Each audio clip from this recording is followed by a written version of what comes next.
अस्सलाम वालेकुम दोस्तों, प्रोग्राम सरणसर पांध में नऊ आबाद खां KB कुंभर जो इंतखाब।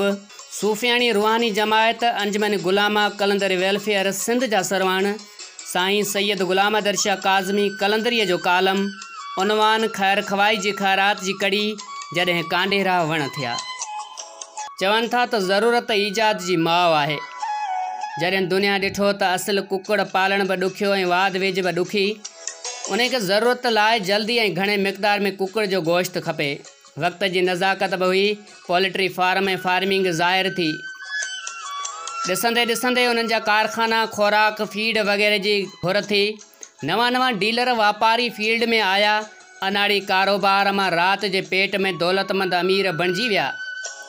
ईअं घर घर पोल्ट्री फार्मिंग खे हथी मिली। हाणे वक़्तु वरी तब्दील थींदो पियो वञे। मौसम गर्मी जी वजह सां शेल्टर वग़ैरह AC वधीक कामयाबु थियनि पिया। ईअं आदम जी घणाई जे करे जिते गोश्त खाइण जो रुझान ख़ासि करे होटलिंग जे कारोबार जी हिकदमि तेज़ी करे वधी रहियो आहे, त ॿाकरे माल जो विकिरो ऐं कारोबार भाॻियुनि जे हथनि मां निकिरी हिकु वापारी तबिके जे हथ में अची वियो आहे। जिते रक़म जी घणाई जे करे क़ुर्बानी जे जानवरनि तौरु विकिरे छेला पालण वरी मज़दूरी ते ॾेई छॾण जो रवाजु तेज़ी सां वधी रहियो आहे। तमामु बहितरीनु कारोबार आहे। मज़दूर खे बि मज़दूरी मिले थी ऐं सेठ खे वेठे वेठे रक़म ॿीणी मिलियो वञे। ज़रूरु नफ़ो नुक़सानु आहे त हलाल रोज़ी आहे, इनकार न आहे। ईअं वॾा जानवर बि सॼे साल सांझनि था, पोइ क़ुर्बानी में इस्तेमालु थियनि था। ईअं अॼुकल्ह जी शादियुनि ऐं काजनि जे दावतनि में वाइट डिशिज़ जी रस्म हले पई, त उते वरी कुकड़ जी जॻह ते छेले तौरु नंढा पाॾा कतब आणजनि पिया। न खाइण वारनि खे ख़बर, न वरी खाराइण वारनि खे फ़िक्र त को खाइण वारो महसूसु कंदो। कॾहिं कॾहिं ॾिठो वियो आहे त खाइण वारो चवंदो पियो वञे त डॉक्टरनि वॾे खाइण जी मना कई आहे, पर यार ही छेलो ॾाढो सुठो ठहियलु आहे।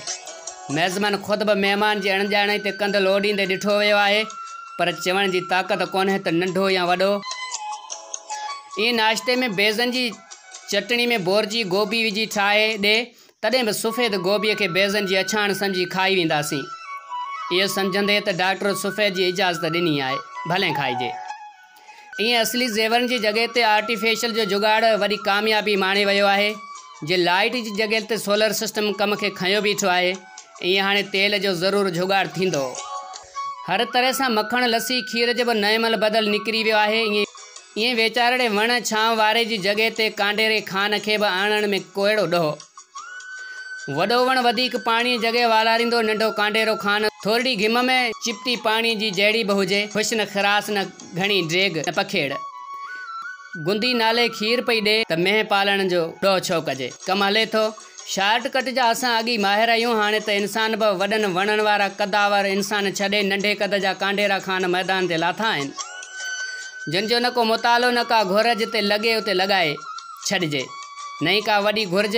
ईअं हर हंधि कांडेरनि जा कटक निकिरी पिया आहिनि। जीअं बरसाति में माकोड़ा, उन्हनि जी ॿधी ऐं हिताज जो बि क़ाबिल दाद आहे, त इन्हनि कांडेरनि जो बि ॻांढापो मज़बूत थिए थो। मुफ़ाद करणु अणटुट जेसिताईं चिपटी मिले पई कमु पियो हले।